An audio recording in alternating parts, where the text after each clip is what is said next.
సర్వేలు గ్రామ సభల పేరుతో ప్రభుత్వ పథకాలను అమలు చేయకుండా కాలయాపన చేస్తున్నారు అని ఆరోపిస్తూ భువనగిరి ఎమ్మెల్యే కుమ్మం అనిల్ కుమార్ రెడ్డి అనంతారం గ్రామంలో నిర్వహించిన గ్రామ సభలో ఎమ్మెల్యే అనిల్ కుమార్ రెడ్డి మాట్లాడుతుండగా బీఆర్ఎస్ నాయకులు అడ్డుకుని ఆందోళన చేపట్టారు. అనంతారం గ్రామంలో 40 మందిని రేషన్ కార్డులకు ఎంపిక చేయడంపై ఆగ్రహం వ్యక్తం చేశారు. చాలా మంది అర్హులైన పేదలు ఉన్నారు. వారందరికీ కూడా గతంలోనే అప్లికేషన్లు చేసుకున్నా వారి పేర్లు లిస్టులు లేకపోవడంపై గ్రామ సభలో అడ్డుకున్నారు బీఆర్ఎస్ నాయకులు. అర్హులైన అందరికీ ఇండ్లను మంజూరు చేయాలని, లేని పక్షంలో మేము అడ్డుకుంటామని ఆందోళన చేపట్టారు బీఆర్ఎస్ నాయకులు.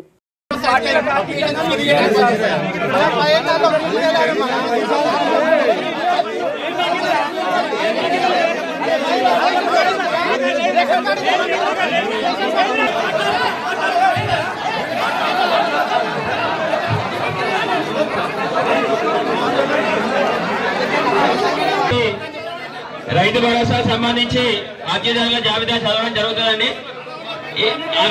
అర్జీదారుల జాబితా అంతా కూడా దయచేసి ఎమ్మెల్యే గారికి